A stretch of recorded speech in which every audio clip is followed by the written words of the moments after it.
में पहुंचा दिया। और जब सुबह रात्रि काल व्यतीत होने पर प्रातःकाल राजा की आंखें खुली और राजा ने जब अपने आप को महल में पाया तो उस महात्मा के ऊपर और विश्वास हो गया। ये तो बहुत पहुंचे हुए महात्मा हैं, बहुत पहुंचे हुए संत हैं। उस मुनि ने कहा था कि मैं तुम्हारे पुरोहित को अपनी माया से यहाँ ले आऊंगा और खुद तुम्हारा पुरोहित बनकर के तुम्हारे यहाँ भोजन बनाऊंगा। तीसरे दिन मैं यहाँ पर आऊंगा। राजा ने 3 दिन तक इंतजार किया और तीसरे दिन वो कपटी मुनि राजा के महल में गया, राजा का पुरोहित बना, राजा के पुरोहित का उसने अपहरण करवा लिया। अब इस कपटी साधु ने राजा को कहा कि तुम ब्राह्मणों को भोजन के लिए बुलाओ, मैं भोजन तैयार करता हूं। उसने बहुत से मृग और बहुत से ब्राह्मणों का वध करके उनका मांस बनाया और उस मांस को भोजन में मिला दिया, यानी ब्राह्मणों के मांस को भोजन में मिला दिया। अब ब्राह्मण लोग आए और ब्राह्मण लोग जैसे ही भोजन करने को बैठे, वो भोजन जैसे ही परोसा गया, उसी समय काल क्रेतु राक्षस के द्वारा एक आकाशवाणी हुई कि विप्रभ्रांत उठ उठ ग्रह जाऊ।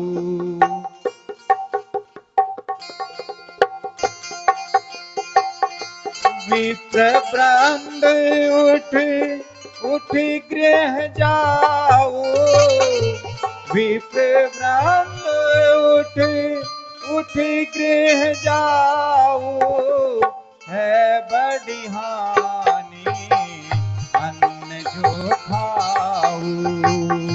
जय सिया राम जय जय सिया राम,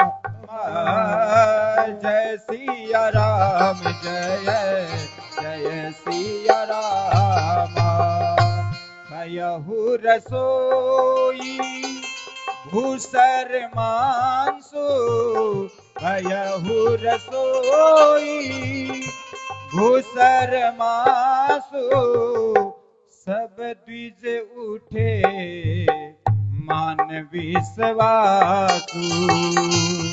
जय सिया राम जय जय सिया राम, जय सिया राम आकाशवाणी हुई कि हे ब्राह्मणों, इस अन्न में ब्राह्मणों का मांस मिला हुआ है, इसे मत खाओ, इसे खाने से बड़ी भारी हानि होगी, तुम्हें बड़ा भारी दुख होगा। सब अपने अपने घरों की ओर प्रस्थान कर जाओ। सभी के सभी ब्राह्मण लोग क्रोध करके आसन पर से उठ जाते हैं और राजा प्रताप भानु को श्राप देते हैं। बोले विप्र शकोप तब नहीं कछु की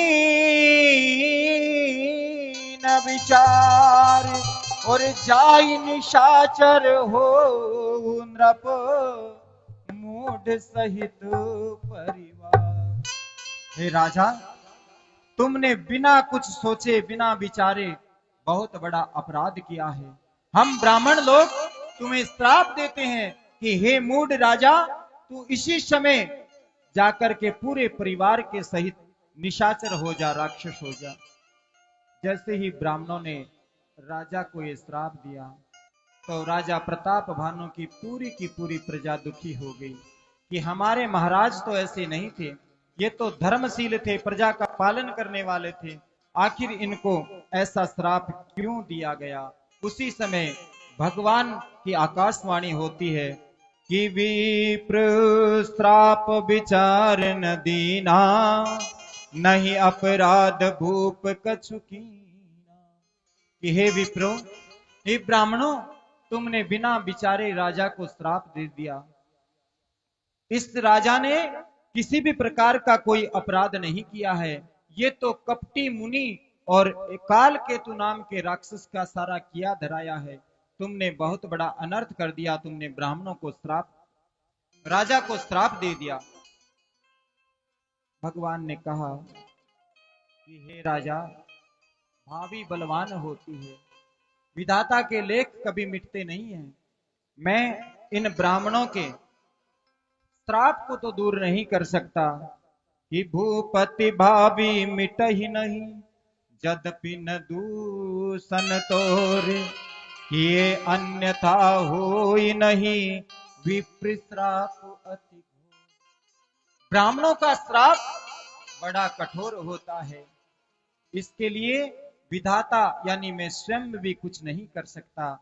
लेकिन मैं इतना कहता हूं कि जब तुम परिवार सहित जाकर के निशाचर रूप में आओगे, मैं स्वयं अवतार लेकर के तुम्हारा उद्धार करूंगा समय पाकर के।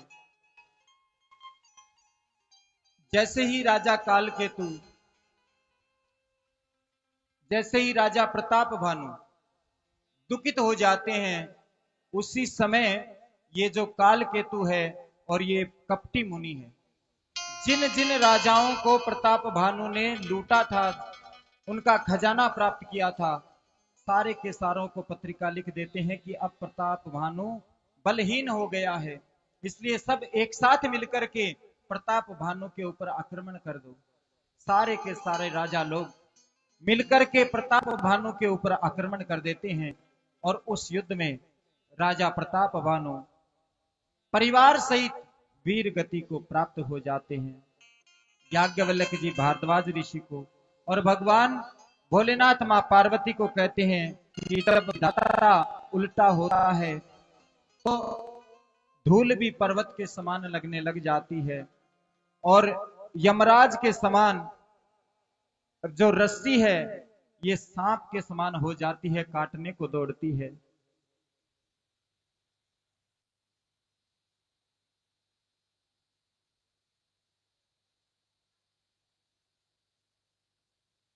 तो ऐसा ही प्रताप भानु के साथ हुआ। आगे जाकर के ये प्रताप भानु परिवार सहित रावण के रूप में इसने जन्म लिया।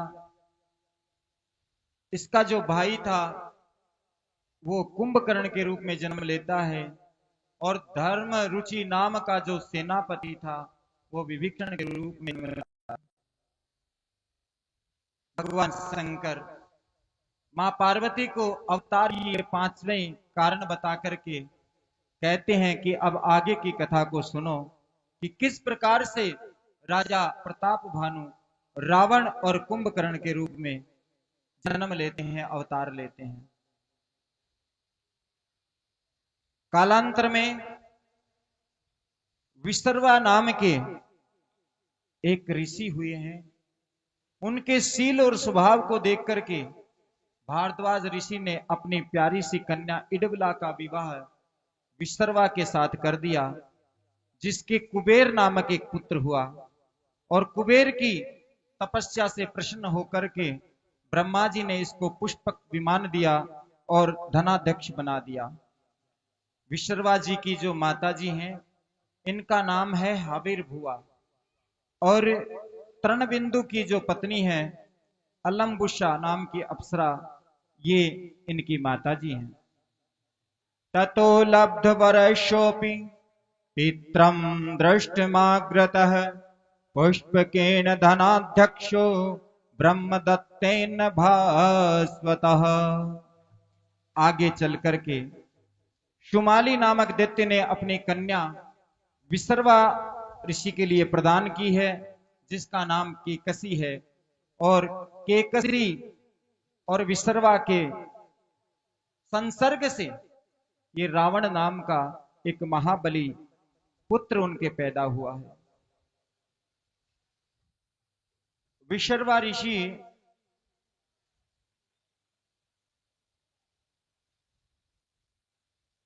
एक दिन तपस्या में बैठे थे।